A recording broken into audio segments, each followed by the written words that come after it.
In the quiet, flourishing village of Oluwama, life moved gently like the evening breeze. It was a place where the clay roofs gleamed red beneath the sun, where women sang at the stream, and where children played barefoot across the soft earth. Among the villagers, two maidens were spoken of more than any other, Lina and Chiamaka. They were both 17, tall, graceful, and strikingly beautiful. So beautiful, the people of Oluwama called them the daughters of the sun. Wherever they walked, the world seemed to pause. Men stopped mid-sentence. Elders nodded in approval. Little children giggled and whispered, "See them, the sun's children have passed." Though they looked like sisters, their hearts flowed in different directions. Lina had a heart like cool water, calm, refreshing, gentle. She was the type who stopped to greet elders properly, who shared her last fruit with a hungry child, who walked beside her mother on the farm from morning till sunset without a complaint. Her beauty was not just of the skin. It was the kind that shone from the soul. Chiamaka, on the other hand, was bold, confident, and sharp-tongued in a charming way. She loved bright beads, colorful wrappers, and red camwood on her lips. She enjoyed being admired, and admiration followed her naturally. But deep inside, a small seed was growing, a seed of comparison. Everywhere she turned, Lina's name seemed to echo.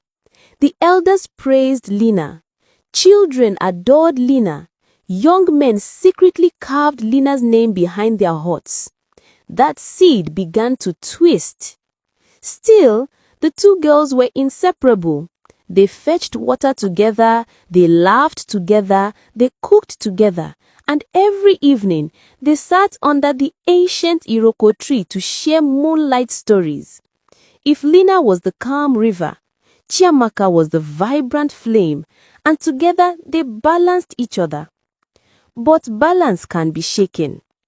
One morning, Oluwama awoke to the loud beat of royal drums. News spread fast like wildfire. Prince Kelechi had returned from his years of travel. He was searching for a bride.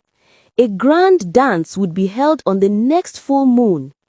Every maiden was expected to come. The prince would choose the one whose heart and beauty captured him. The village buzzed with excitement. Young girls opened their mothers' treasure boxes, searching for fine wrappers. Mothers brought out their sacred oils. The drummers practiced new rhythms with heavy palms.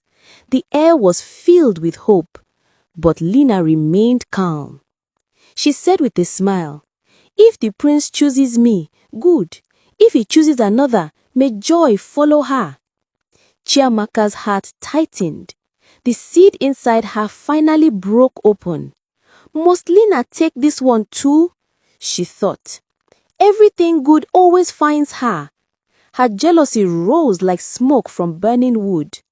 That evening, Chiamaka slipped away quietly, walking toward the forest's edge where Mama Onari lived, the old woman whose name carried whispers behind it. The hut stood lonely, half covered by wild vines. Smoke curled lazily from the roof hole. Chiamaka knelt before her. "Mama," she whispered, "I want Lina's beauty to fade before the dance." Mama Onari looked at her long and deep, as though she were staring straight into her soul. "Jealousy," she said slowly, "is a fire that burns the one who carries it." Chiamaka bowed her head, ashamed yet determined. "Please, Mama, help me." The old woman sighed, reached into a gourd and brought out a small bottle filled with dark, shimmering oil, the color of moonless night. "Rub this on her neck while she sleeps," Mama Onari instructed. "Her glow will vanish like dew under the sun." Then she added quietly, "But everything stolen must one day be paid for." Chiamaka accepted the oil with trembling hands. That night, the two girls lay side by side as they always did. Chiamaka watched Lina sleep so peacefully, so innocently. The moonlight fell across Lina's smooth skin like soft milk. Her heart squeezed for a moment, but the jealousy was stronger. When Lina turned in her sleep, Chiamaka silently rubbed the midnight oil on her neck and whispered in the darkness, "Now the prince will see me." The full moon rose large and glowing. The village square came alive with drums, flutes, and dancing feet.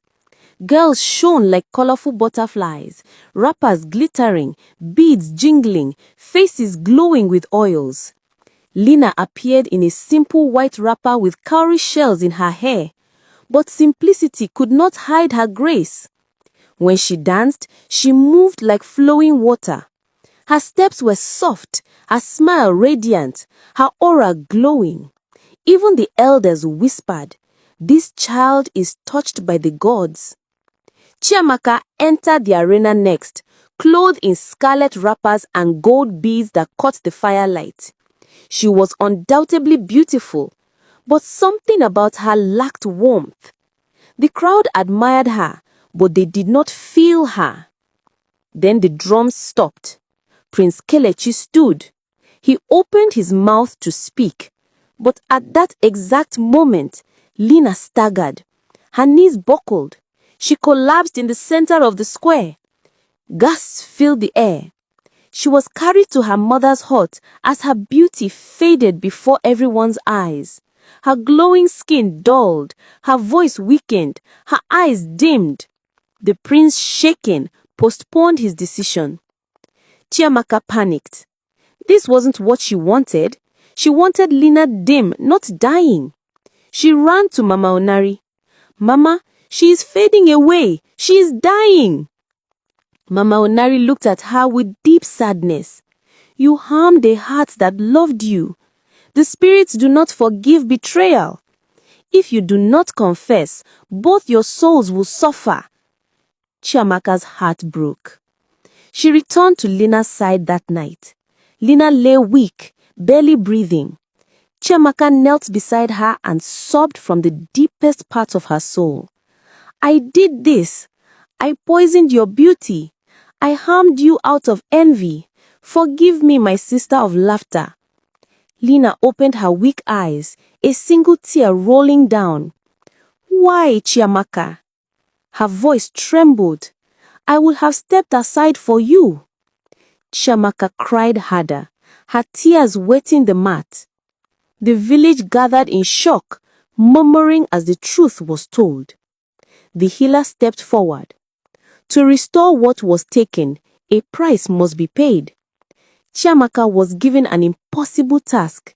She must walk barefoot into the sacred forest and retrieve the feather of Urumi, a rare white and gold feather that only appears to a heart washed clean by truth. Chiamaka didn't hesitate. She walked into the night barefoot, with tears still drying on her cheeks. The forest was dark. Roots caught her feet. Thorns tore her wrapper. Strange sounds echoed. Fear clung to her like fog. But she kept walking. Hours passed. She fell many times, but her heart remained open, honest, broken, and cleansed. Just before dawn, she collapsed on the forest floor, and there before her stood the Urumi bird, majestic, shimmering like stardust. It dropped a single feather at her feet. Chiamaka picked it up with trembling fingers. She returned to the village at sunrise, barefoot, scratched, exhausted, but transformed. She placed the feather beside Lina, and as the first light of morning touched the hut, Lina's glow returned. Her skin slowly warmed, her eyes brightened, her voice strengthened. By sunrise, Lina was whole again, radiating even more grace than before. When Prince Kelechi stood before the two girls the next evening, he looked at them thoughtfully. He said, One taught me grace, the other taught me truth, but only one kept her heart pure. He chose Lina. Chiamaka did not cry. She did not envy. She smiled genuinely because her heart was free. Lina became queen, gentle, wise, beloved.